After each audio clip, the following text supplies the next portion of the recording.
Meu nome é Ernestina, tenho 82 anos e moro em São Miguel das Almas, um lugarzinho pequeno no interior da Bahia, onde o galo canta bem cedinho e todo mundo se conhece pelo nome.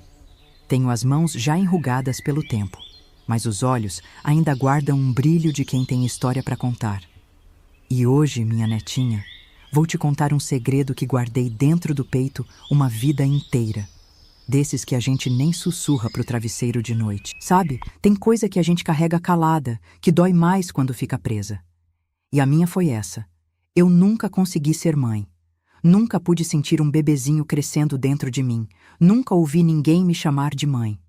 Foi uma ferida que sangrou por dentro, sem ninguém ver, por mais anos do que consigo contar nos dedos. Cresci ouvindo que mulher veio ao mundo para ser mãe, que era a nossa missão maior. Na minha época, menina, a primeira pergunta depois do casamento já era: e os filhos, quando vêm? Como se a gente fosse uma árvore que tem que dar fruto, senão não serve para nada. Dona Zulmira, minha vizinha da frente, teve 8 filhos e vivia dizendo: Ernestina, sua hora vai chegar. Deus é pai. E eu sorria, mas por dentro era como se estivesse engolindo pedra. Quando as mulheres da igreja se juntavam para falar dos partos e dos filhos, eu ficava ali, calada num canto, me sentindo invisível, como se eu não fosse mulher por inteiro. É uma dor que só quem passou entende. É como se faltasse um pedaço que todo mundo consegue ver que está faltando. O pior eram os domingos de almoço na casa da minha sogra, Dona Ercília. Ela botava a comida no prato e soltava aquelas farpas disfarçadas de preocupação. E então, minha filha, nada ainda? Será que você está se alimentando direito? Minha comadre Lourdes fez uma simpatia com folha de arruda que foi tiro e queda. E eu engolia aquilo junto com o feijão, sentindo o estômago revirar. Na rua, as crianças corriam, gritavam, e eu sentia um aperto no peito que não dava para explicar. Uma vez, uma menininha de tranças veio e me abraçou assim, do nada, na saída da missa.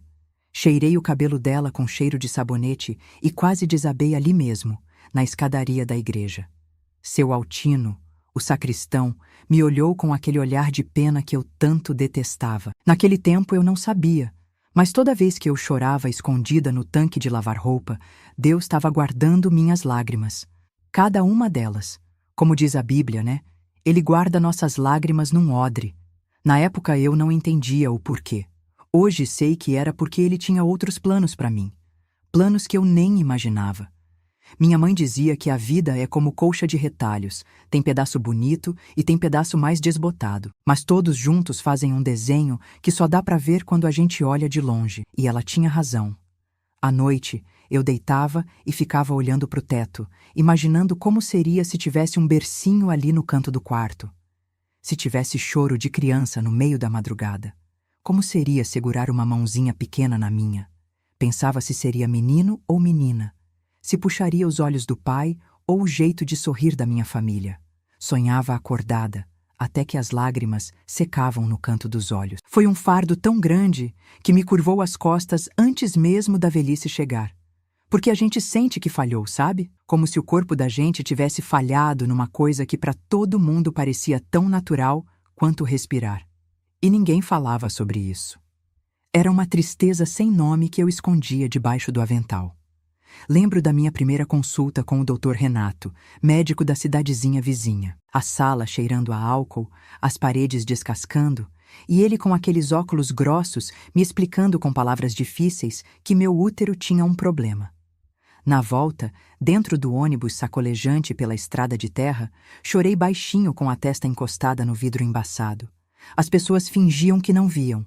Só seu Neco, o motorista, me ofereceu um lenço sem dizer nada. E olha que eu tentei de tudo, viu? Fiz promessa para Nossa Senhora do Bom Parto, amarrei fita vermelha no pulso como mandou Dona Jacira, tomei chá de folha de tudo quanto é planta que me indicaram. Fui em benzedeiras, em médicos da capital, acendi vela, rezei terço. A esperança ia e voltava como maré, mas foi secando com o tempo, igual poço na seca. Cada mês que vinha aquele sangue era como se eu enterrasse um sonho pequeno. 12 vezes por ano. 12 lutos que ninguém via. 12 choros abafados no travesseiro. Enquanto isso, a vida seguia em volta de mim, com batizados, festas de aniversário de criança, e aquela pergunta que nunca parava: e vocês, quando vão ter um? Mas a vida, minha filha, sempre acha um jeito de nos surpreender quando a gente menos espera. E foi num dia comum, desses que começa como qualquer outro, que tudo mudou para mim. Um dia que parecia o fim e acabou sendo só o começo de uma história diferente da que eu tinha imaginado, mas não menos bonita. Uma história que eu vou te contar agora, sem esconder mais nada, porque aprendi com muito custo que algumas feridas precisam de ar para sarar.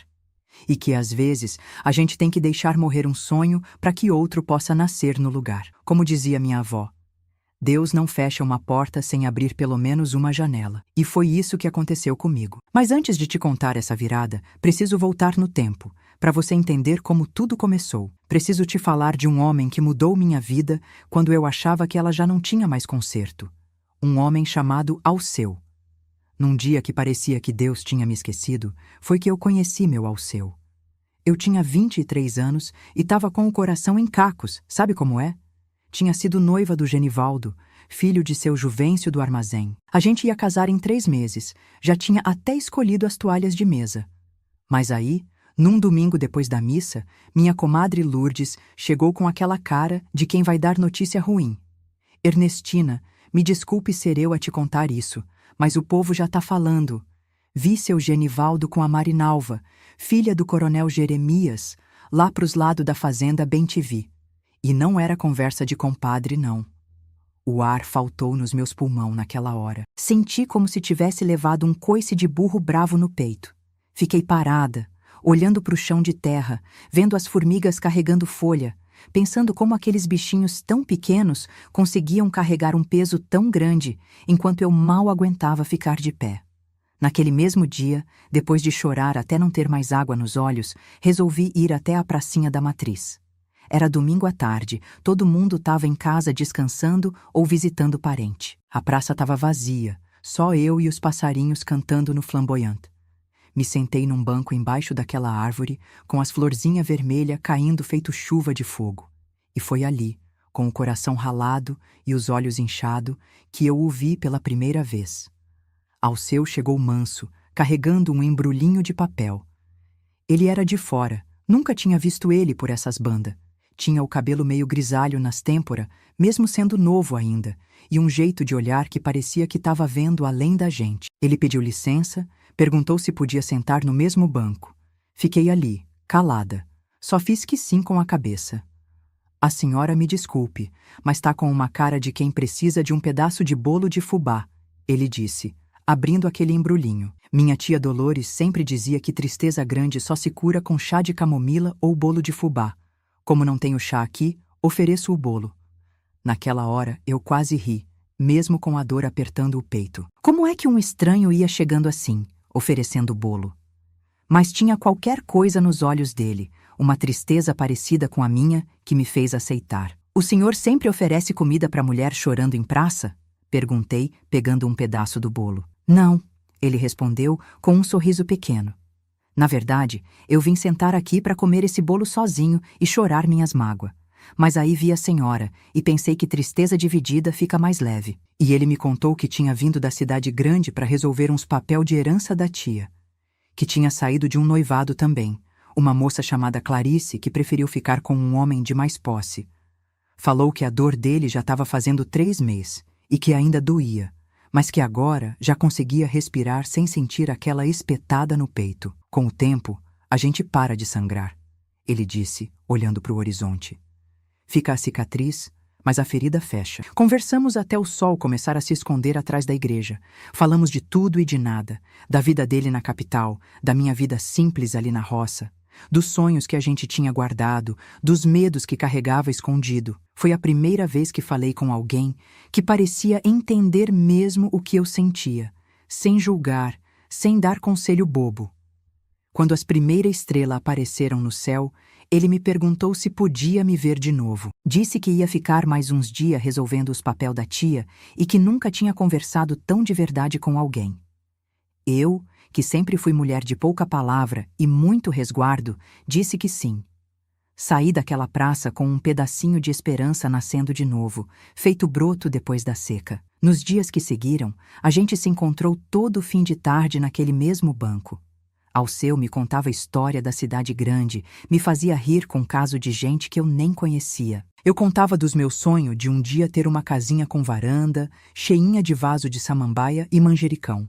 De ter uma família, crianças correndo pelo quintal. Sabe, Ernestina? Ele me disse uma tarde. Tem gente que é rio que corre ligeiro, passa e vai embora. E tem gente que é feito poço de água boa, que fica e mata a sede da gente a vida toda. Você me parece ser desse segundo tipo. Meu coração, que eu achava que tinha secado de tanto chorar por Genivaldo, começou a bater diferente, como o passarinho assustado quando a gente chega perto do ninho. Tinha medo, claro que tinha, de me machucar de novo, de acreditar e depois ver tudo virar poeira. Mas tinha também uma vontade de arriscar, de dar uma chance para o destino consertar o que tinha quebrado. Numa noite de lua cheia, com a pracinha toda prateada, Alceu pegou minhas mãos e disse que tinha decidido não voltar mais para a capital. Que queria ficar ali, tentar uma vida nova. Me perguntou se eu aceitava construir essa vida junto com ele. Não era um pedido de casamento. Não ainda. Era um convite para a gente plantar uma semente juntos, ver se vingava. Nós dois estamos machucados, Ernestina. Não vou te prometer que não vai doer às vezes. Mas prometo que vou fazer de tudo para a gente construir uma coisa bonita em cima desse entulho que a vida deixou. Com os grilos cantando e a lua de testemunha, eu disse sim. Não com palavra, que naquela hora me faltou voz, mas com um aperto de mão e um sorriso que saiu lá do fundo da alma, desses que a gente guarda para as ocasiões que importa de verdade. E foi assim, minha filha, que quando eu achava que minha vida tinha chegado ao fim, ela estava só começando de novo. Diferente do que eu tinha sonhado, mas talvez até mais bonita, porque vinha depois da tempestade, quando a gente já sabe dar valor para o sol que aparece. A gente nunca imagina que depois de uma tristeza tamanha pode vir uma alegria. Mas Deus escreve certo por linha que parece torta, como dizia minha finada mãe. E o caminho que me levou para o Alceu começou justamente no dia que eu pensei que tinha perdido tudo. Às vezes é preciso perder um amor pequeno para encontrar um amor grande. E foi isso que aconteceu comigo. Depois que eu e Alceu decidimos ficar junto, a vida começou a florir de novo, igual jardim depois da chuva. Nós se casou numa cerimônia simplesinha, na igrejinha da matriz, com poucos convidados. Nem vestido de noiva direito eu tinha. Era só um vestido branco que minha madrinha Sebastiana ajudou a fazer, com renda que sobrou do enxoval dela. Mas nem precisava de pompa, porque a felicidade que transbordava do peito não ia caber em festa nenhuma, por maior que fosse. O Alceu tinha juntado um dinheirinho dos anos que trabalhou de marceneiro na capital, e com isso nós conseguiu comprar um pedacinho de terra na beira do córrego Água Limpa, uns 3 quilômetros da cidade. Era um terreno pequeno, mas dava para plantar mandioca, milho, ter umas galinhas e viver sem precisar muito dos outros.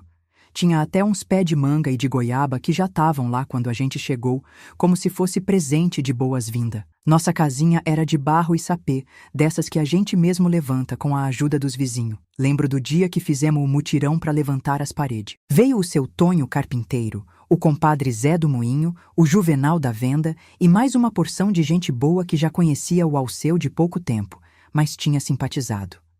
As mulheres fizeram comida no tacho grande, tinha galinhada, feijão tropeiro, aipim frito. Foi um dia de canseira, mas de uma alegria tão grande que parecia que a gente estava construindo não só casa, mas um pedaço de céu na terra. Com o tempo, Alceu foi melhorando nossa casa. Ele tinha mão boa para madeira, fazia cada móvel bonito que o povo da cidade começou a encomendar. Fez nossa mesa de jantar com madeira de jequitibá. Umas cadeiras bem torneadas, uma cama larga com cabeceira entalhada com desenho de passarinho. Eu me sentia uma rainha naquela casa simples que ele ia enfeitando com tanto carinho. As manhãs era a minha hora preferida. Eu acordava com o cantar do galo, ainda escuro, e ia acender o fogão a lenha. O cheiro do café fresco se misturava com o do pão de queijo que eu assava na fornalha. Quando o Alceu levantava, a gente tomava café junto, vendo o sol aparecer por trás das mangueiras. O café dele tinha que ser coado na hora, bem forte e doce, do jeito que ele gostava. A gente conversava sobre os planos do dia, sobre o tempo, sobre as plantas da horta.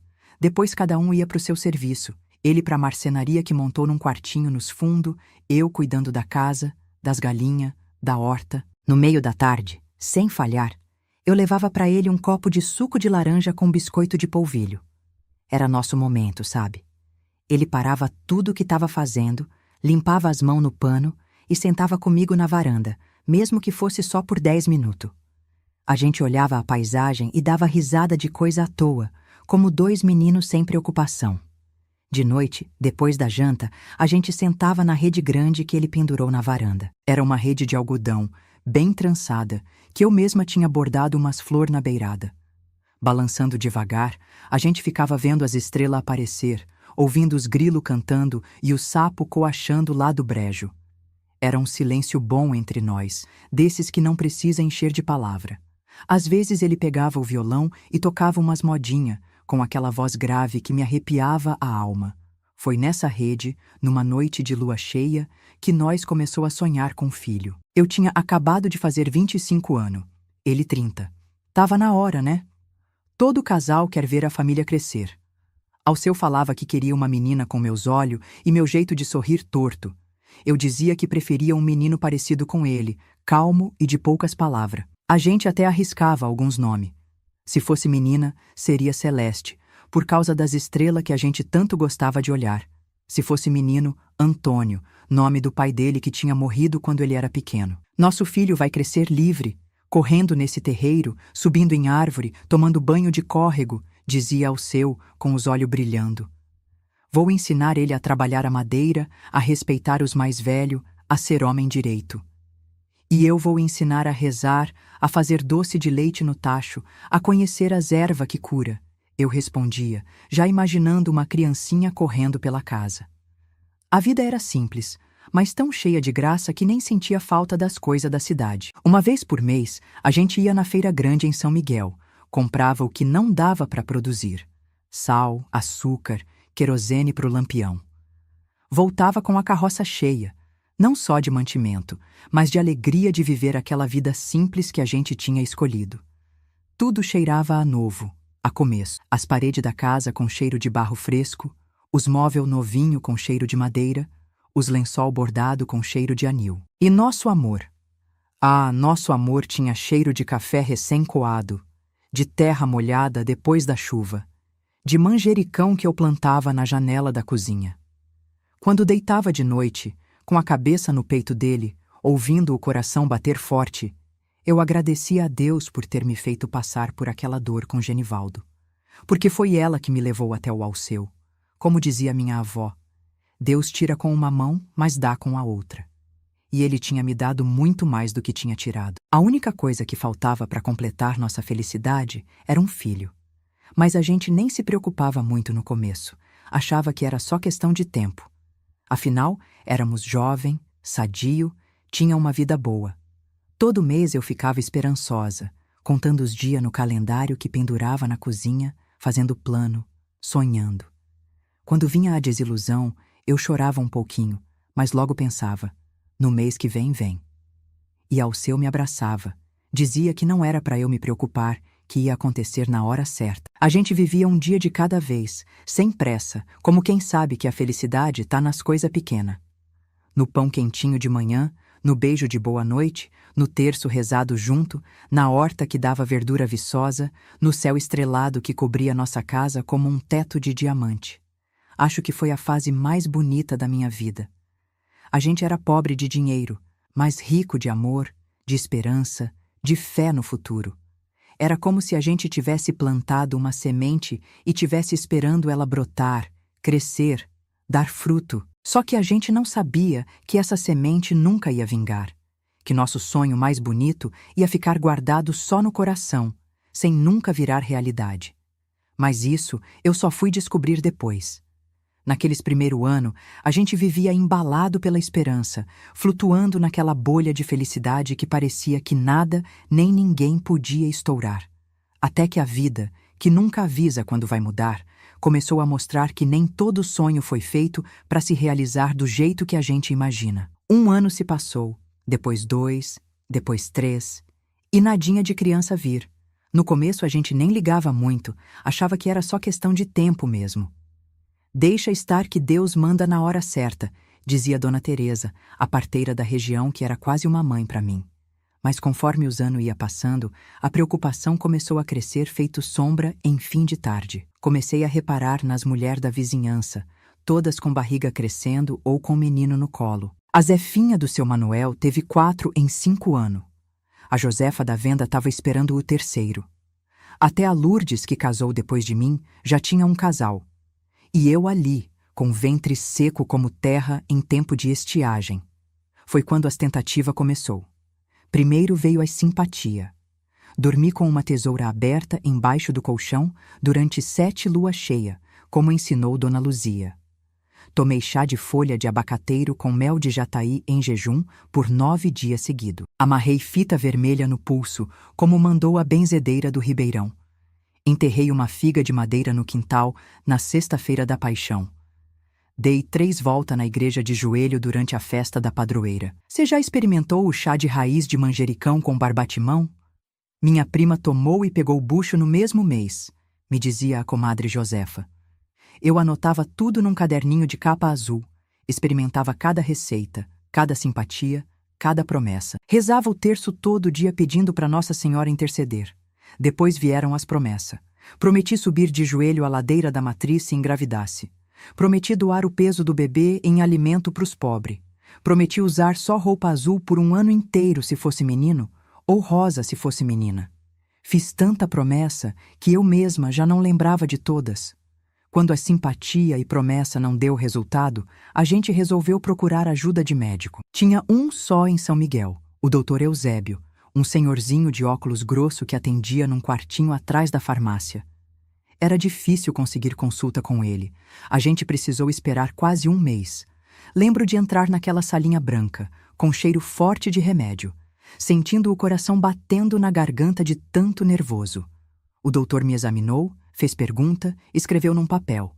Depois chamou-o ao seu, conversou com nós dois junto. Ele usava umas palavras complicadas que eu mal entendia, mas pelo seu olhar de pena, eu já sabia que a notícia não era boa. Dona Ernestina, a senhora tem um problema no útero, uma malformação desde o nascimento.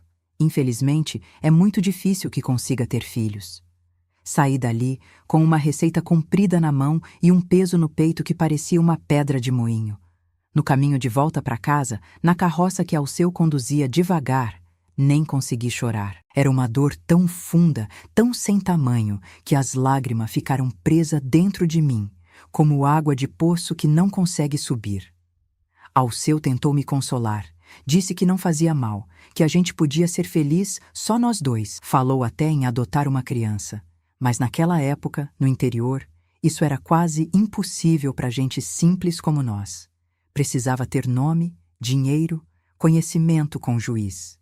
E mesmo assim, não seria o mesmo que carregar no ventre, sentir crescer, dar à luz. A notícia foi pior que a morte de alguém, porque era a morte de todos os filhos que eu nunca ia ter. Era como enterrar um sonho inteiro, sem velório, sem reza, sem lugar para visitar depois.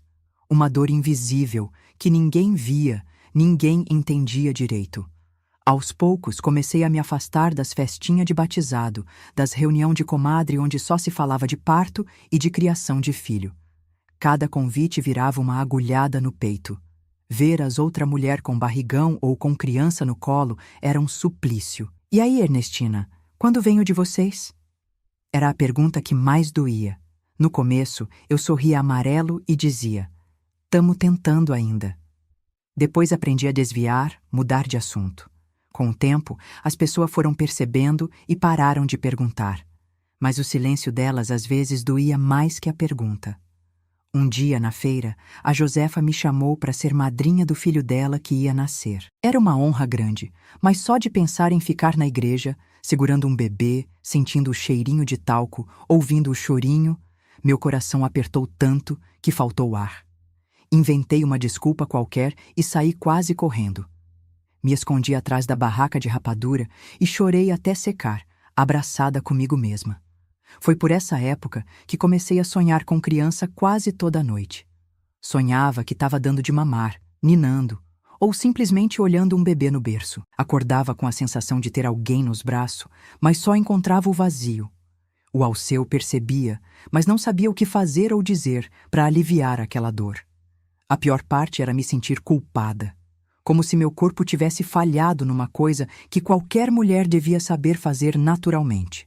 Me sentia quebrada por dentro, incompleta. Nas noites de lua cheia, quando o Alceu já estava dormindo, eu saía para o quintal, olhava para o céu e perguntava baixinho: "Por que, meu Deus?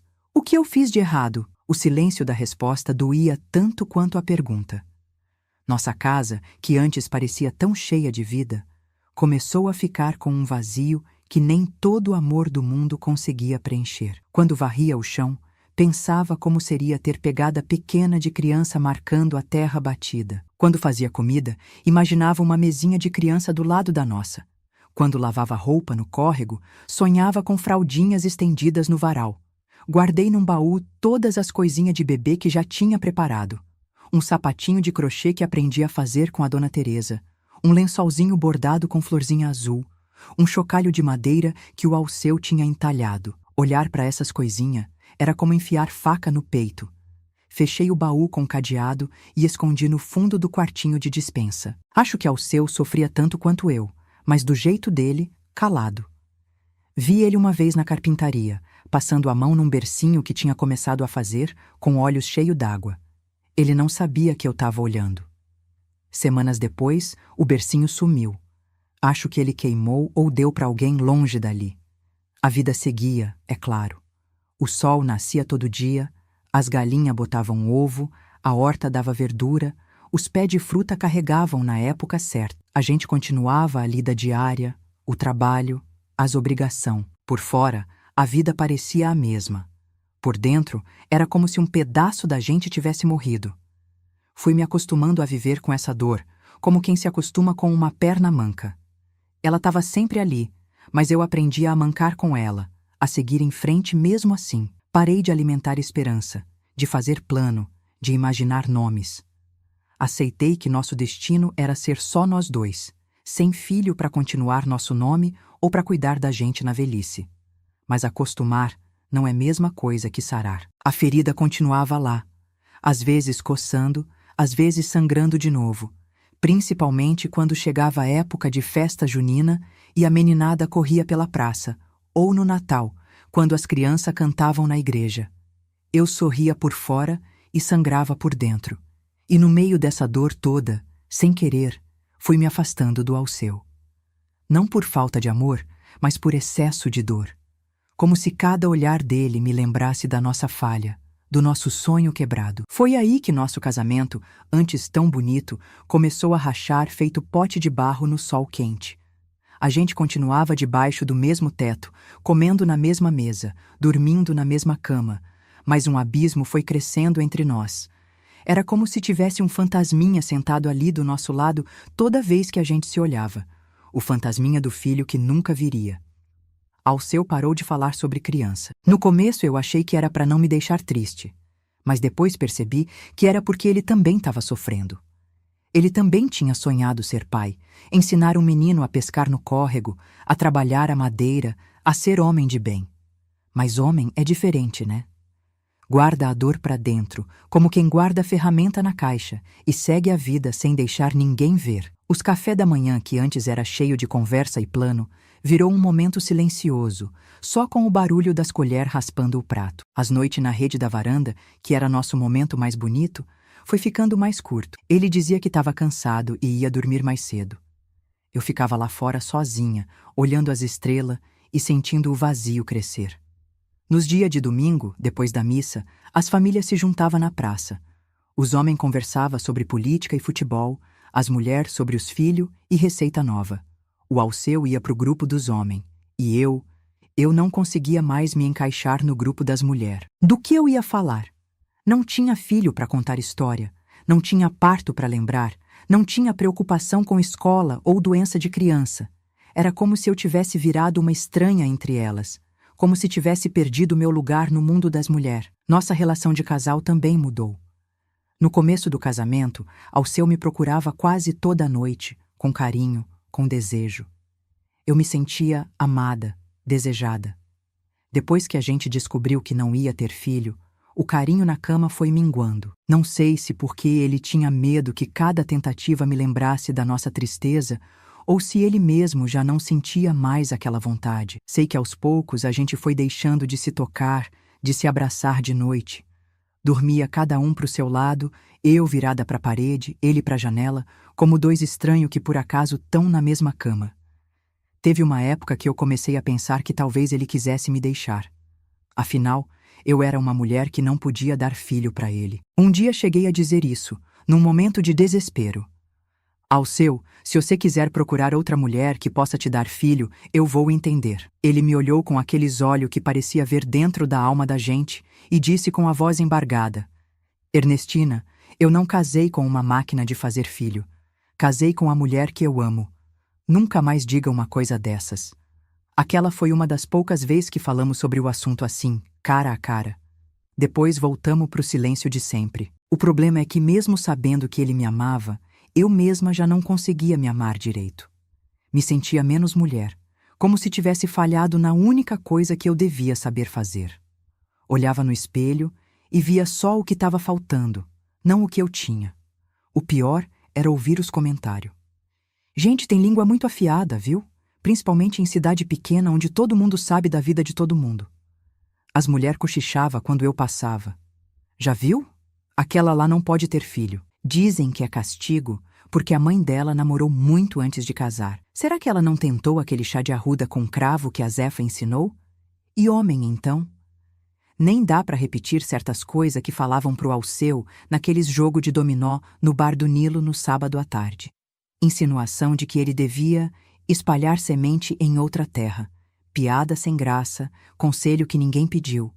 Ele nunca me contava, mas o Zé Pequeno, que era nosso vizinho, me falou uma vez, achando que estava fazendo um favor. Acho que foi por isso que Alceu começou a trabalhar mais e mais na marcenaria. Saía cedinho e só voltava escurecendo. Aceitava qualquer encomenda, mesmo que fosse longe. Acho que preferia se cansar no serviço do que ficar perto de mim e do nosso silêncio pesado. Às vezes eu ia levar café para ele na oficina, como nos tempos antigos, mas ele mal levantava a cabeça do trabalho. Eu deixava a caneca ali e saía sem dizer nada. Uma vez, vi que ele tinha começado a esculpir um cavalinho de pau, desses de criança montar. Mas nunca terminou. Abandonou no canto da oficina, coberto com pano. Em casa, a gente conversava só sobre coisa necessária. O que tem pra janta? A cerca do chiqueiro tá precisando de conserto. Vou na feira amanhã. Precisa de alguma coisa? A voz dele, que antes me acalentava igual cantiga de ninar, agora parecia vir de longe, de outro mundo. E minha própria voz foi sumindo, ficando pequena, fraca. Passei a falar pouco, cada vez menos. Me encolhendo dentro de mim mesma, como o bicho que se esconde para não ser ferido. A noite era o pior momento. Quando tudo fica quieto, quando não tem mais louça para lavar, roupa para passar, horta para cuidar. Quando a gente deita e fica olhando para o teto, com o pensamento solto, com o coração apertado. Quantas vezes eu chorei baixinho, com o rosto virado para o lado da parede, segurando o travesseiro para abafar o soluço. E mesmo assim, eu sabia que ele estava acordado, ouvindo, sentindo. Mas a gente tinha perdido o jeito de se consolar. Uma vez, numa data especial, acho que era nosso aniversário de casamento, o Alceu tentou fazer uma surpresa. Ele chegou mais cedo em casa, tinha comprado um corte de tecido florido na cidade, desses de algodão bonito. Tentou me abraçar, até me deu um beijo no rosto, mas eu já tinha erguido um muro tão alto dentro de mim que nem consegui receber aquele carinho direito.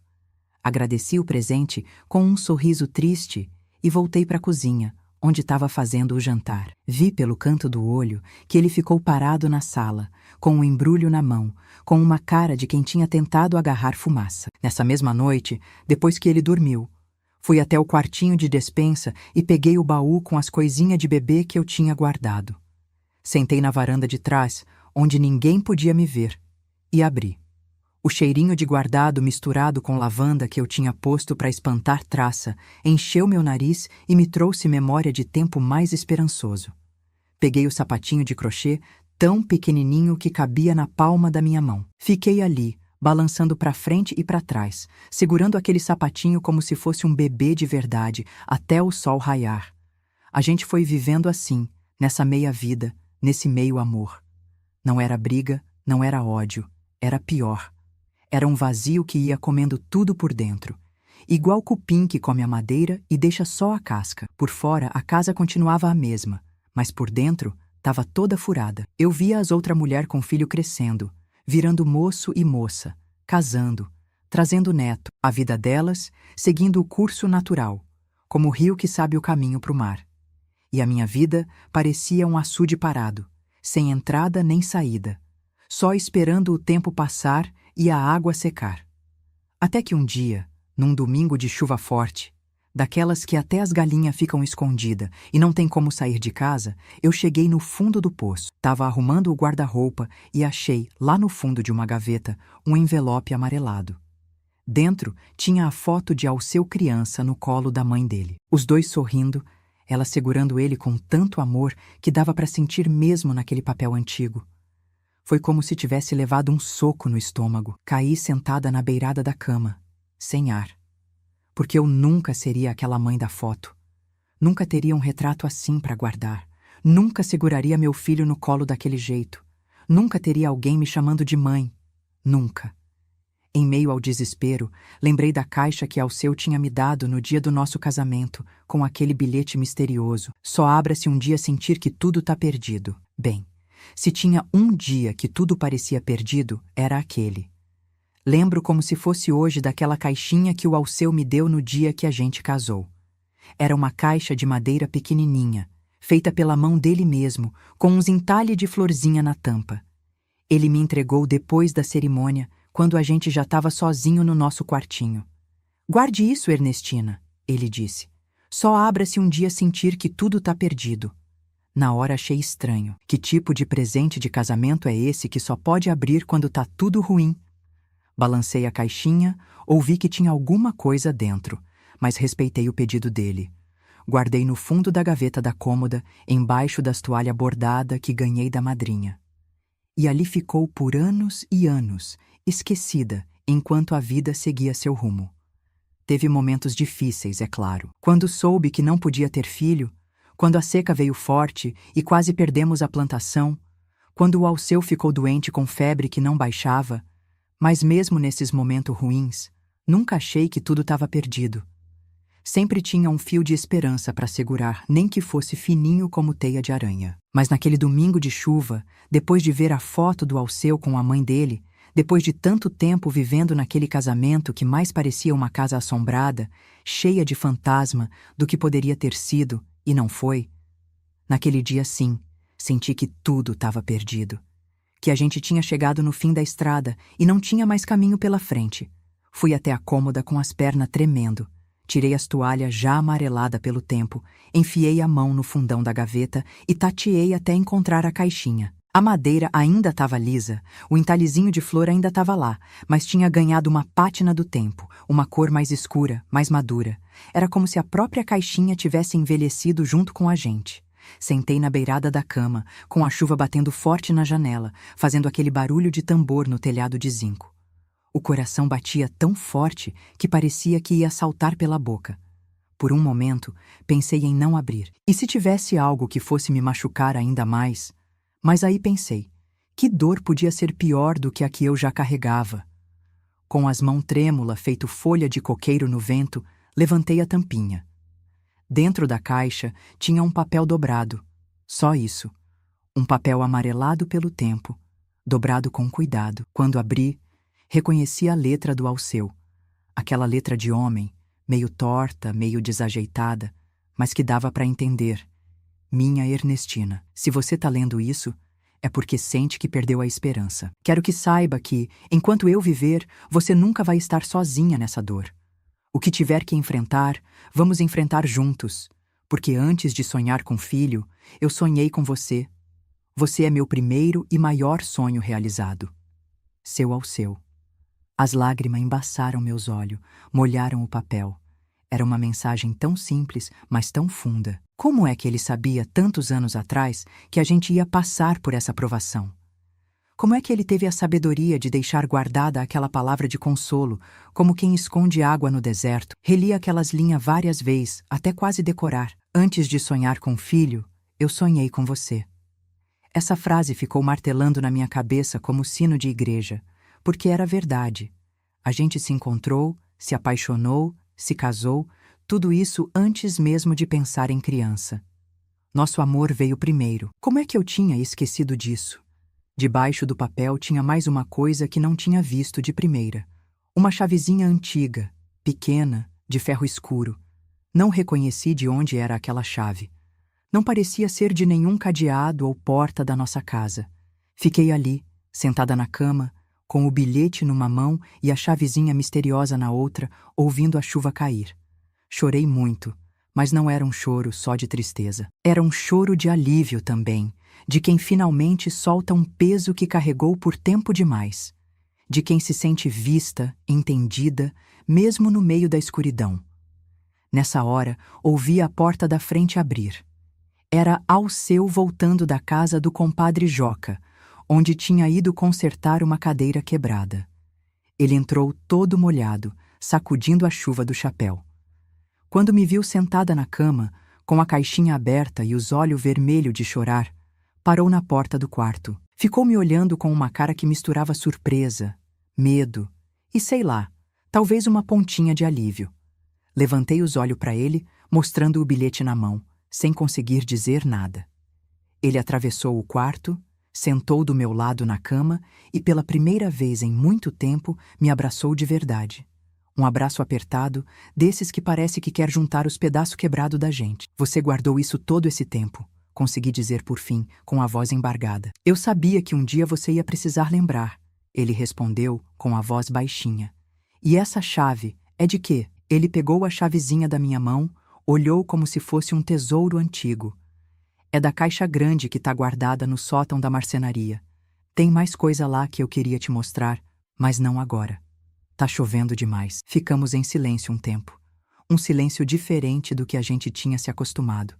Não era aquele silêncio pesado, cheio de mágoa não dita. Era um silêncio mais leve, como se a gente estivesse tirando poeira de um móvel antigo, descobrindo que embaixo ainda tinha madeira boa. Por que você nunca me falou dessas coisas, Alceu? Por que guardou tudo dentro de você? Ele suspirou fundo, passou a mão pelo cabelo já ralo. Homem é assim, Ernestina. A gente não sabe falar de dor. Eu via você sofrendo e sofria junto, mas não sabia como te ajudar. Quanto mais eu tentava me aproximar, mais você se fechava. Então achei melhor esperar você encontrar o caminho de volta. Esperar você abrir a caixa. Eu achei que você tinha desistido de mim, confessei, olhando para o chão. Nunca, ele disse, segurando meu queixo para me fazer olhar nos olhos dele. Nem por um dia. A chuva continuava forte lá fora, mas pela primeira vez em anos senti um calorzinho dentro do peito. Não era felicidade completa, não. A ferida de não poder ser mãe ainda estava lá, provavelmente sempre estaria. Mas agora eu sabia que não estava carregando essa dor sozinha. Que o Alceu estava do meu lado, mesmo quando eu não conseguia enxergar. Amanhã, quando a chuva passar, a gente vai na marcenaria ver o que tem na outra caixa, ele disse, segurando minha mão. Naquela noite, dormimos de conchinha pela primeira vez em anos. Senti o calor do corpo dele nas minhas costas, o braço dele pesado na minha cintura. Não dá nem para explicar como era importante sentir aquele peso, aquele calor. Era como voltar para casa depois de uma viagem longa e cansativa. Fiquei acordada um tempo, ouvindo a respiração dele, sentindo a presença dele tão pertinho de novo, pensando na caixinha, no bilhete, na chavezinha misteriosa. Alceu tinha guardado mais do que palavras naquela caixa. Tinha guardado esperança, tinha guardado amor, tinha guardado a possibilidade da gente se reencontrar depois de tanto tempo perdido. Naquela noite sonhei com a gente mais jovem, recém-casado, sentado na rede da varanda. Mas era diferente do passado. No sonho, a gente sorria sem aquela expectativa ansiosa de filho, sem aquela cobrança. A gente só estava ali, junto, vendo o pôr do sol, satisfeito com o que tinha. E quando acordei, com os primeiros raios de sol entrando pela janela depois da chuva forte, pensei que talvez a gente pudesse construir um futuro parecido com aquele sonho. Um futuro onde a ausência não doesse tanto, onde a gente pudesse achar alegria em outras coisas. A chavezinha estava ali na mesinha de cabeceira, brilhando com a luz do sol. Parecia um convite para desvendar um mistério. O mistério do que o Alceu tinha guardado todos esses anos, não só dentro daquela caixa no sótão, mas dentro do coração dele. E pela primeira vez em muito tempo, senti curiosidade sobre o amanhã. Queria saber o que tinha na caixa grande lá da marcenaria. Queria descobrir se ainda dava tempo de reconstruir alguma coisa bonita em cima dos escombros que a vida tinha deixado. No outro dia, mal o sol apareceu no horizonte, a gente já estava de pé. Tomamos o café da manhã, quase sem conversar. Mas não era aquele silêncio pesado de antes. Era mais como se a gente estivesse guardando palavra para a hora certa, como quem guarda a água em tempo de seca. Alceu foi na frente, eu segui logo atrás. A chuva tinha parado, mas deixou tudo molhado, com cheiro de terra úmida. Os passarinhos cantavam animado, como se estivesse agradecendo pela água. A gente seguiu pela estradinha de barro, com os pés afundando na lama, até chegar na marcenaria.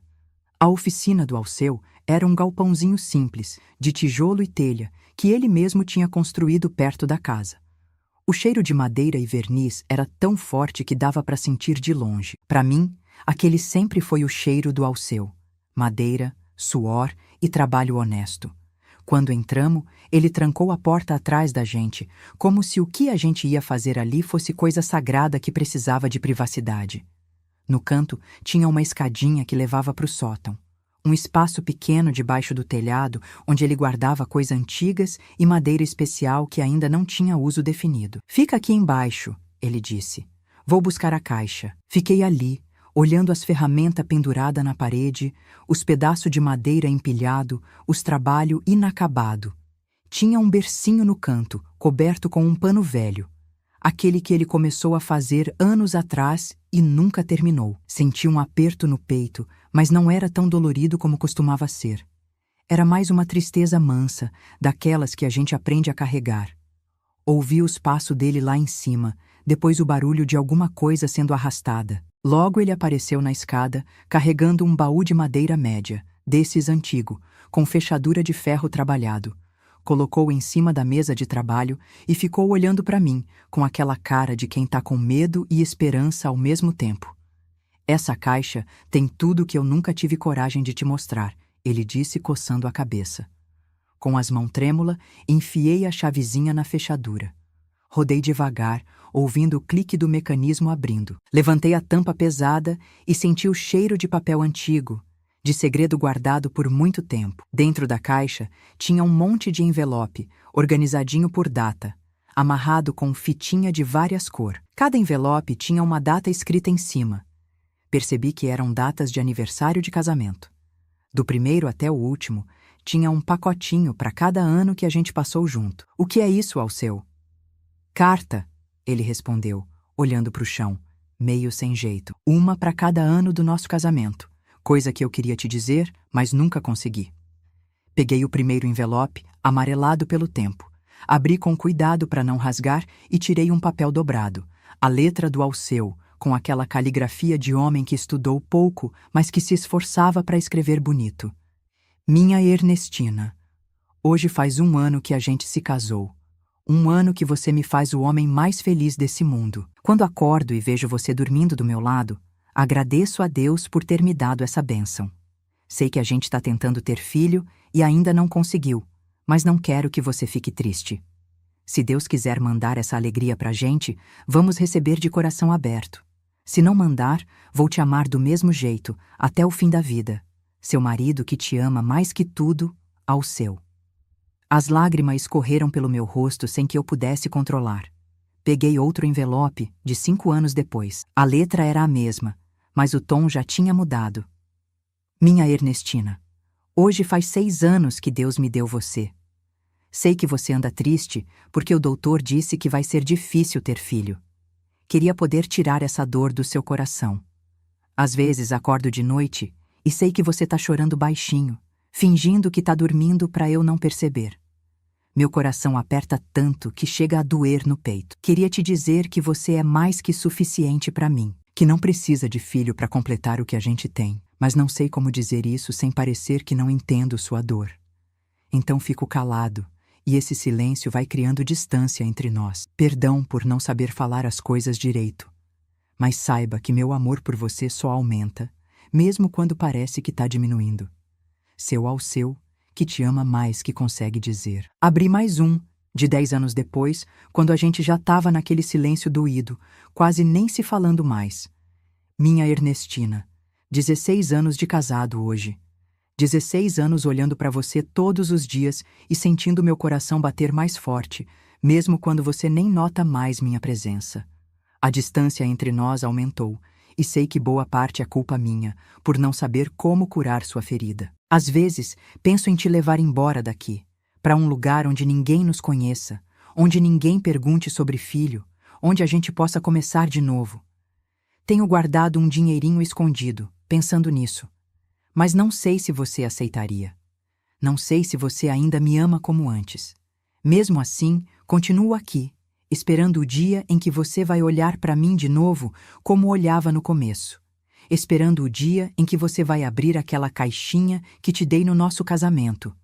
Eternamente seu, Alceu. Li mais uma, e mais outra, e mais outra. Cada carta era um pedaço do coração dele que eu nunca tinha visto. Em uma, ele falava do medo de me perder. Em outra, contava como sofria vendo os outro homem com filho. Numa carta mais recente, falava dos planos que tinha para nossa velhice, de como queria me levar para conhecer o mar, coisa que eu nunca tinha visto. Todo aquele tempo que eu achei que ele tinha se afastado, que tinha deixado de me amar, que não se importava com minha dor, ele estava ali, do meu lado, sofrendo calado, me amando em silêncio, esperando eu encontrar o caminho de volta para ele. Por que você nunca me deu essas cartas, Alceu? Ele passou a mão na barba por fazer, suspirou fundo. No começo era só um jeito de botar para fora o que eu sentia. Depois, quando você foi ficando mais triste, mais fechada, achei que as cartas iam parecer que eu estava tentando te consolar, diminuir sua dor. Tinha medo de parecer que eu estava dizendo que era fácil seguir em frente, quando sabia que para você não era. E com o tempo, com o tempo ficou mais difícil ainda. Como é que ia chegar depois de tantos anos e entregar tudo de uma vez? Então guardei, pensando que um dia, quando você estivesse pronta, ia encontrar. Peguei a carta mais recente, do nosso último aniversário de casamento, só alguns meses atrás. Era diferente das outras. Não falava de tristeza ou de esperança perdida. Falava de recomeço. Minha Ernestina, 32 anos juntos, mais da metade da nossa vida. Já não somos os jovens que se conheceram naquela praça, cheio de sonho e de medo. Somos dois guerreiros que sobreviveram à tempestade. Ontem te vi sorrindo quando o passarinho azul pousou na janela da cozinha. Foi um sorriso pequeno, tímido, mas me deu esperança. Pensei que talvez ainda dê tempo da gente ser feliz de um jeito diferente do que a gente imaginou. Não com filho e neto ao redor, mas com paz no coração. Tenho pensado muito em vender tudo aqui e recomeçar em outro lugar. Conheço uma cidadezinha na Serra, Bom Retiro, onde ninguém nos conhece. Poderíamos abrir um negócio pequeno, viver uma vida mais simples, mais nossa. Quem sabe lá você encontre a paz que tanto procura. Quem sabe lá eu encontre coragem de te entregar essas cartas, com amor eterno, Alceu. Quando terminei de ler essa última, não conseguia nem falar. Era como se todos esses anos eu tivesse olhando para o mesmo homem sem realmente ver ele. Como se tivesse vivido com um estranho que, na verdade, me conhecia e me amava mais do que eu mesma. Você guardou todos esses sentimentos só para você. Consegui dizer por fim, enxugando as lágrimas. Homem é bicho bobo, Ernestina. A gente acha que ser forte é não mostrar o que sente, quando na verdade é o contrário. Fiquei em silêncio, deixando tudo aquilo entrar em mim como chuva em terra seca. Tinha tanto amor naquelas cartas, tanto sofrimento compartilhado, tanta esperança guardada. Ele nunca tinha desistido de mim, mesmo quando eu tinha praticamente desistido de nós dois. Essa ideia de ir embora, comecei, sem saber direito o que queria dizer. Ainda tá de pé, ele respondeu rápido, como se tivesse esperado anos por essa conversa. A gente pode vender tudo, começar de novo. Ainda temos tempo, Ernestina. Depois daquele dia na marcenaria, tudo mudou entre nós. Foi como se a gente tivesse tirado uma pedra pesada que estava em cima do peito e pudesse respirar fundo pela primeira vez depois de muito tempo. A ideia de ir embora, de começar tudo de novo, foi crescendo dentro de mim igual semente depois da chuva. Naquela mesma semana, a gente começou a fazer plano. Sentava na varanda de noite e ficava conversando sobre como seria essa vida nova. Alceu falava dessa cidade na serra, Bom Retiro, com um brilho nos olhos que eu não via faz anos. Ele tinha ido lá uma vez, comprar madeira especial para um trabalho, e se encantou com o lugar. É uma cidadezinha pequena, mas bonita, ele dizia. Tem umas casas coloridas, uma igrejinha no alto e um clima fresquinho que faz bem para os ossos. O povo de lá é simples, mas acolhedor. Ninguém vai ficar perguntando da nossa vida, ninguém vai olhar torto pra gente. Quanto mais ele falava, mais eu me animava com a ideia. Afinal, o que a gente tinha para perder? Nossa casa no sítio já não era mais lar, era quase uma prisão de lembrança ruim. Os vizinhos, que um dia foram quase família, agora eram só testemunha da nossa tristeza. E nosso sítio, que já tinha sido nosso sonho realizado, virou um lugar marcado por sonho que não vingou. Com o dinheiro que Alceu tinha guardado durante anos, mais o que a gente conseguiu vendendo o sítio, dava para comprar uma casinha simples em Bom Retiro e ainda sobrava um pouquinho para começar um negócio pequeno. Alceu pensou em abrir uma lanchonete, coisa simples, com salgado, café e refresco. Você sempre fez o melhor pão de queijo dessa região, Ernestina. Imagina se a gente vendesse isso lá. Ia fazer sucesso. Demorou uns 3 meses para a gente arrumar tudo. Vender o sítio, as criação, os móveis que não dava para levar. Cada coisa que a gente vendia ou doava era como tirar um peso das costas. O berço inacabado que estava na marcenaria, Alceu terminou de fazer e deu para uma moça grávida que mal tinha onde dormir. O enxoval de bebê que eu guardei por tantos anos num baú fechado, doei tudo para a igreja distribuir para as mães carentes. Quando chegou o dia de ir embora, olhei uma última vez para as paredes da nossa casinha de barro. Passei a mão na madeira da mesa que Alceu tinha feito com tanto carinho. Fui até o pé de jabuticaba que tinha plantado no primeiro ano de casada e que agora estava enorme, carregadinho de fruta. Arranquei uma folhinha e guardei dentro da Bíblia como lembrança. Não vou mentir que foi fácil, porque não foi. Tinha uma parte de mim que estava com medo de deixar para trás o único lugar que conheci como lar na vida adulta. Mas tinha outra parte, maior, que estava doida para respirar ar novo, ver paisagem diferente, conhecer gente que não sabia da minha história, que não me olharia com pena. A viagem foi longa e cansativa. Pegamos carona no caminhão do seu Juvenal até a cidade grande. Depois um ônibus que balançava tanto nas estradas de terra que parecia que a gente ia sair voando pela janela. Quando finalmente chegamos em Bom Retiro, já era quase noite. Mas mesmo assim, deu para ver que o lugar era especial. A cidadezinha ficava aninhada entre morro verde, com casinha colorida espalhada feito flor num jardim. A pracinha central tinha um coreto antigo, desses de banda tocar domingo. A igreja no alto do morro parecia olhar por todo mundo embaixo. E o ar, meu Deus, o ar era diferente. Fresquinho, cheio de cheiro de mato, de flor, de terra boa. Nossa casinha ficava numa ruazinha de terra, um pouco afastada do centro.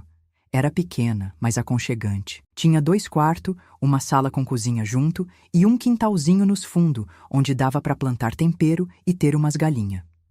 O melhor de tudo, tinha uma varanda na frente, onde a gente podia pendurar uma rede e ficar vendo o pôr do sol atrás dos morros.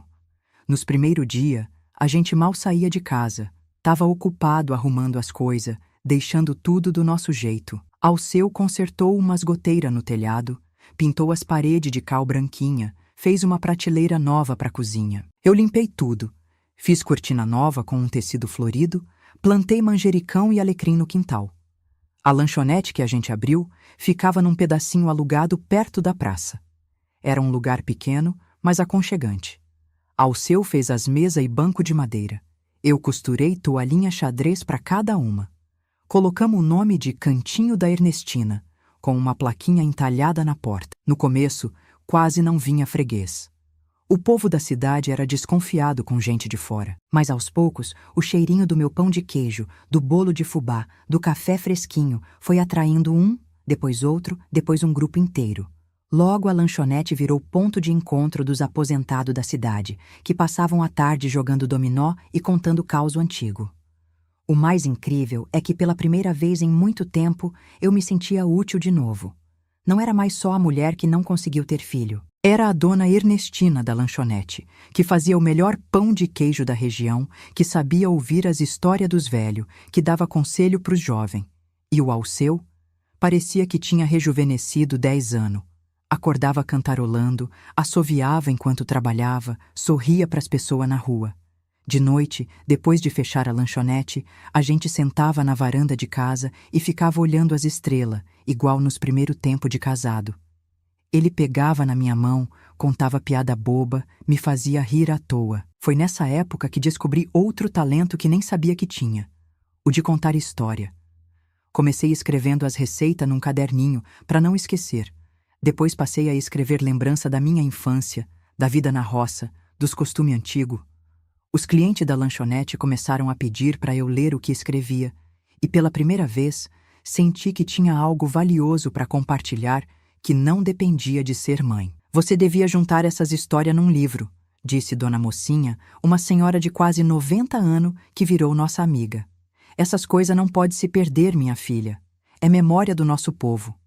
Nunca pensei que fosse publicar de verdade, mas Alceu insistiu tanto que acabei deixando.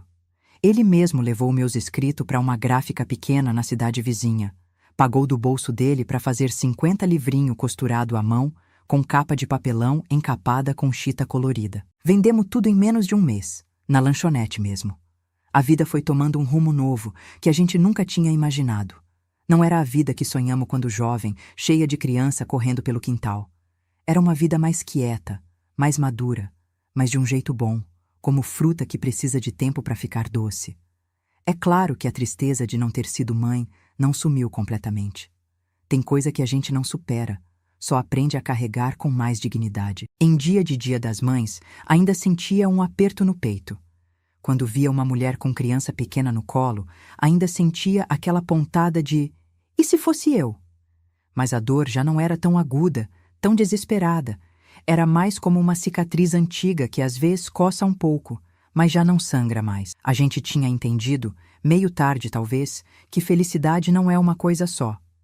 Que tem vários caminhos para chegar nela, e que perder um não significa que todos os outros estão fechados também. Que dá para encontrar propósito em outras coisas, que dá para amar de outro jeito. Alceu resumiu bem uma noite, enquanto a gente tomava chá de camomila na varanda, vendo as primeiras estrelas aparecer. Sabe, Ernestina, acho que a gente errou em pensar que só tinha um tipo de vida que valia a pena ser vivida. A gente perdeu muito tempo chorando pelo que não teve, em vez de agradecer pelo que tinha. E era verdade. A gente tinha perdido ano valioso se lamentando tanto que quase deixou o amor da gente morrer. Quase deixou de ver que, mesmo sem filho, a gente podia ter uma vida com sentido, com alegria, com propósito. E foi nessa nova fase da vida, quando a gente já tinha feito as pazes com o passado, que outro tipo de amor entrou na nossa história. Um amor que eu nunca imaginei que ia sentir, que veio de um jeito completamente inesperado e mudou meu coração para sempre. A gente já estava em Bom Retiro fazia quase 2 anos quando aconteceu. Era uma tarde de domingo, o único dia que a lanchonete ficava fechada. Eu e Alceu resolvemos dar uma volta pela cidadezinha, coisa que a gente fazia toda semana para conhecer um cantinho novo, um beco que a gente ainda não tinha passado, uma vista diferente dos morros. Nesse dia, a gente estava passando por uma rua mais afastada, cheia de lojinha pequena. Tinha uma em especial que chamou nossa atenção porque na vitrine tinha um monte de passarinho cantando em gaiola. O Alceu sempre gostou de passarinho, então quis parar para ver. Mas não era só passarinho que vendia ali. Era uma dessas lojas de animal, que tem de tudo um pouco. Quando a gente entrou, o cheiro era forte, mistura de ração, serragem e bicho. Alceu foi olhar os passarinhos e eu fiquei curiosa com um movimento no fundo da loja. Tinha uma caixa de papelão grande e de dentro dela vinha um chorinho fininho, como de criança pequena. Me aproximei devagar e espiei dentro da caixa. Lá dentro tinha 5 filhotinhos de cachorro, peludinho, com o olho ainda fechado de tão novinho. 4 deles estavam dormindo, amontoado feito almofadinha. Mas tinha um, o menorzinho de todos, que estava acordado, choramingando sozinho num canto da caixa. São filhote de vira-lata mesmo, disse o dono da loja, seu Antenor, um senhor de bigode grosso. A cadela morreu no parto, coitada. Tô criando eles na mamadeira. Esse pequenininho aí é o mais fraquinho, duvido que sobreviva. Nem sei explicar o que aconteceu dentro de mim naquela hora. Olhei pro filhotinho, tão frágil, tão sozinho no mundo, sem mãe, sem ninguém para cuidar direito. E alguma coisa quebrou dentro do meu peito. Uma comporta que estava fechada há anos, segurando um rio de amor que não tinha para onde ir. Posso pegar ele? Perguntei, com a voz tremendo. Seu Antenor deu de ombro, como quem diz, faz o que quiser. Enfiei a mão na caixa com cuidado e peguei aquela coisinha miudinha. Cabia na palma da minha mão, pesava menos que um pãozinho. Tava tremendo de frio, mesmo sendo um dia quente. Quando encostei ele no meu peito, ele parou de chorar na hora, como se tivesse encontrado um lugarzinho seguro. Alceu chegou perto de mim, olhou o bichinho, depois olhou meu rosto e vi que ele entendeu o que estava acontecendo antes mesmo de mim. Você gostaria de tentar amar de novo, Ernestina? Ele perguntou baixinho, só para mim ouvir. Não consegui responder com palavra. Só balancei a cabeça que sim, enquanto uma lágrima escorria pelo rosto. Mas era uma lágrima diferente de todas que tinha derramado por não poder ter filho. Era uma lágrima de reconhecimento, de encontro, de começo. A gente levou o filhotinho para casa naquele mesmo dia. Seu Antenor explicou que ele precisava de mamadeira especial de 3 em 3 horas, que tinha que manter quentinho, que precisava de muito cuidado. Disse que era muito trabalho e que o bichinho podia não vingar.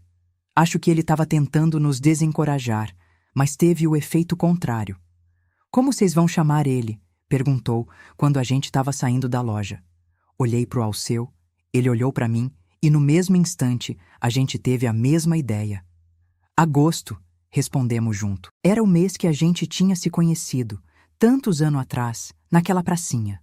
O mês que mudou nossa vida. E agora, de novo, um agosto trazia um novo começo. Aquele primeiro mês com agosto foi um desafio. Ele era tão pequeno, tão fraquinho. Eu acordava de madrugada para dar mamadeira, esquentava uma bolsa d'água para ele dormir quentinho, limpava ele com pano úmido.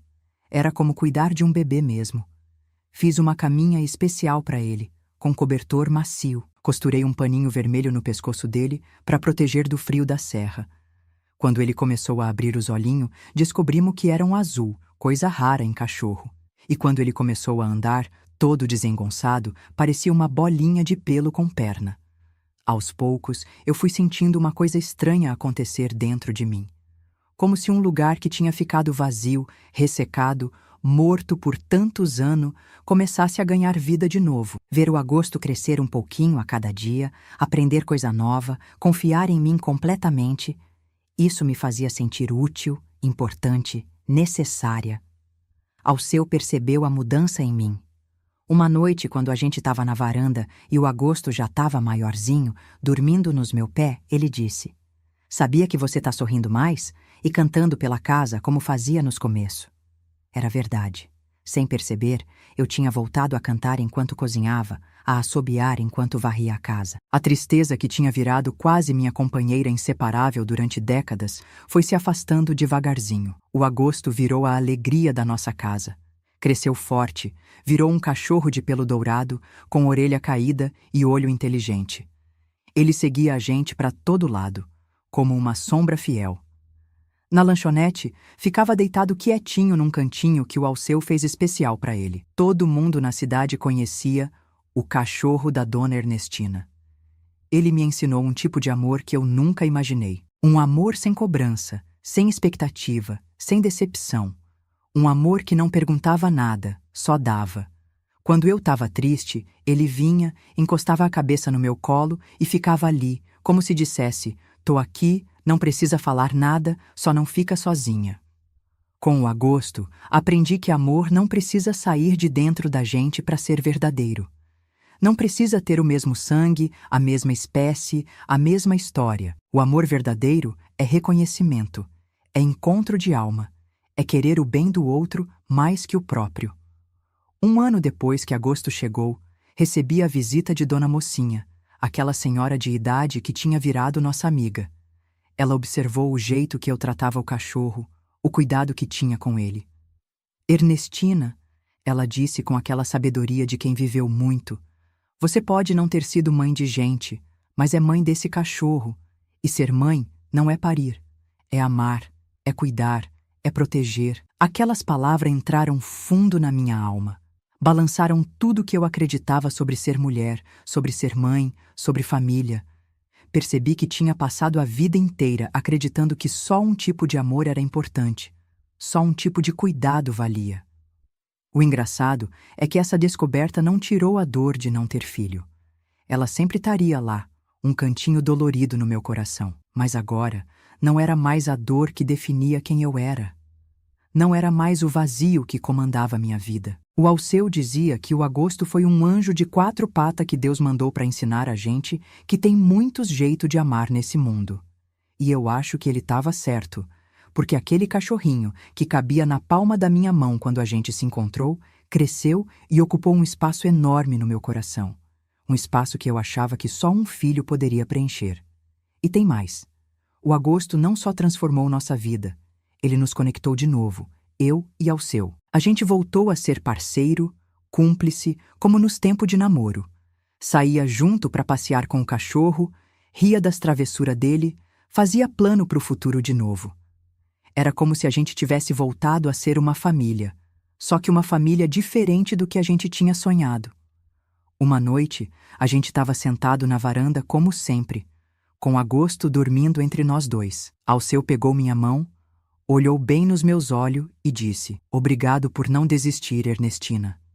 Da gente, da vida. Obrigado por ter encontrado um jeito de ser feliz, mesmo depois de tanta dor. Olhei para o meu marido, com o cabelo já todo branco, as rugas no canto dos olhos de tanto sorrir, a mão calejada de tanto trabalhar.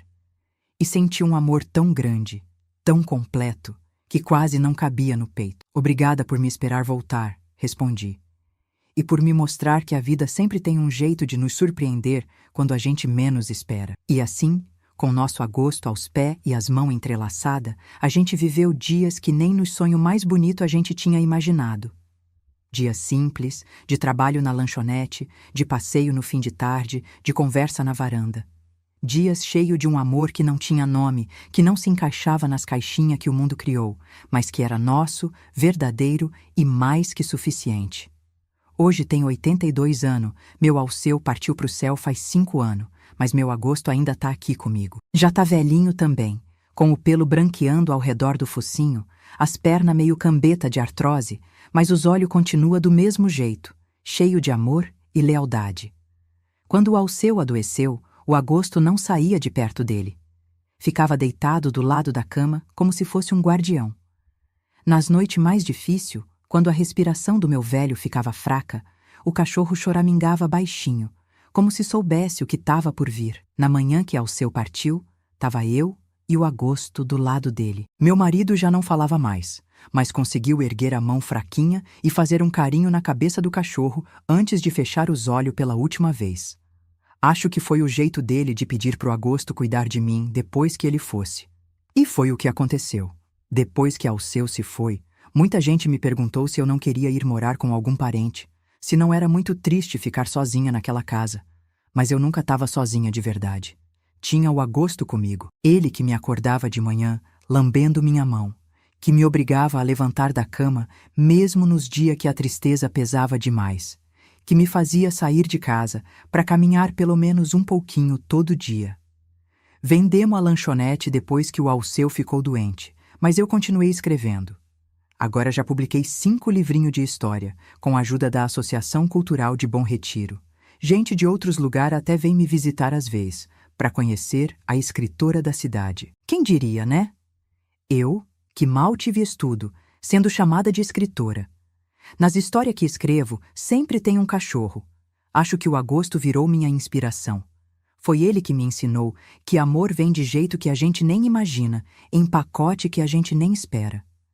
Teve um dia, uns anos atrás, que uma moça veio me visitar depois de ler meu livro. Uma mocinha nova, bonita, que tinha vindo de longe só para me conhecer. Ela trazia meu livrinho na mão, todo marcado, com a orelha nas páginas. Sentou na minha varanda, tomou café comigo e então me contou que também não podia ter filho, que estava sofrendo muito com isso, que minha história tinha dado esperança para ela. A senhora me ensinou que a vida não acaba quando a gente descobre que não pode ser mãe. Ela disse com o olho cheio d'água, que tem outros caminhos, outros amor. Quando ela foi embora, fiquei pensando em como a vida dá volta. A minha dor, que por tanto tempo foi só minha, guardada no fundo do peito como um segredo vergonhoso, tinha virado consolo para outra pessoa. Minha história de frustração tinha virado história de esperança. Como é que pode, né? Hoje, olhando para trás com a sabedoria que só o tempo traz, entendo que não ter filho não me fez menos mulher. Não me fez menor em nada. Foi só um caminho diferente que a vida me levou. Doeu? Doeu muito. Foi uma ferida que sangrou por dentro durante ano e ano. Mas essa ferida também me ensinou coisa que talvez eu nunca tivesse aprendido de outro jeito. Aprendi que a gente não controla tudo na vida, por mais que tente. Que às vezes o sonho mais bonito não se realiza, mas outro sonho, que a gente nem sabia que tinha, toma o lugar. Aprendi que o amor verdadeiro, seja de marido, de amigo, de bicho de estimação, não depende de sangue ou de nome. Depende de presença, de cuidado, de entrega. Olho pro meu agosto, dormindo aqui nos meu pés enquanto conto essa história. E sei que fui mãe sim, do meu jeito. Cuidei dele desde filhote, ensinei, protegi, amei sem condição. Se isso não é ser mãe, não sei o que é. Na minha mesinha de cabeceira tenho 3 tesouros que guardo com carinho. A caixinha que Alceu me deu no dia do nosso casamento, com o bilhetinho dentro. Uma das cartas que ele escreveu, mas nunca entregou. E uma foto dos 3. Eu, Alceu e Agosto, que um fotógrafo da cidade tirou num domingo de festa na praça. Nessa foto a gente tá rindo, feliz, completo do nosso jeito. É engraçado como a vida nos ensina coisa que a gente resiste em aprender. Durante tanto tempo lutei contra a ideia de não ter filho, como se isso fosse uma sentença de infelicidade eterna.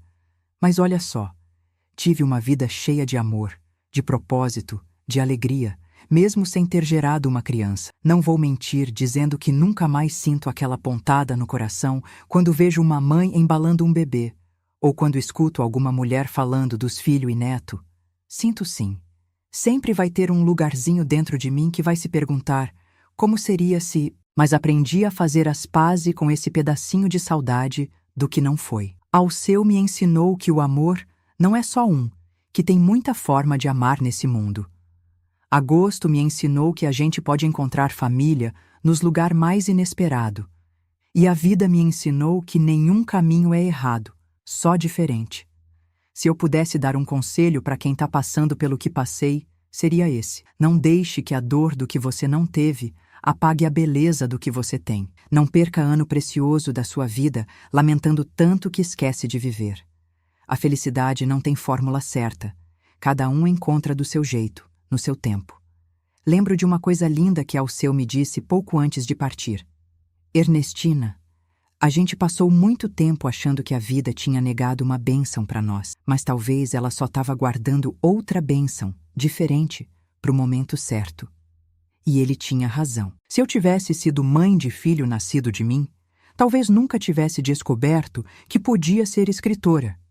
Talvez nunca tivesse conhecido essa cidadezinha que virou meu lar. Talvez nunca tivesse conhecido o amor incondicional do meu Agosto. Talvez nunca tivesse vivido esse amor maduro, profundo com Alceu, depois que a gente se reencontrou na meia-idade. Hoje, com a idade que tenho e a experiência que a vida me deu, sei que nada é por acaso. Cada dor, cada alegria, cada encontro e desencontro tem um propósito, mesmo quando a gente não consegue enxergar na hora. E se tem uma coisa que aprendi, é que a vida sempre, sempre tem surpresa guardada pra gente. Mesmo quando parece que tudo tá perdido, que não tem mais jeito, que a felicidade passou e não volta mais. A vida vem e te surpreende. Às vezes é com um amor novo, às vezes é com um talento que você nem sabia que tinha, às vezes é com um cachorrinho precisando de colo. Então, Se você está ouvindo essa história e está passando por alguma dor parecida com a que passei, quero te dizer: aguenta firme.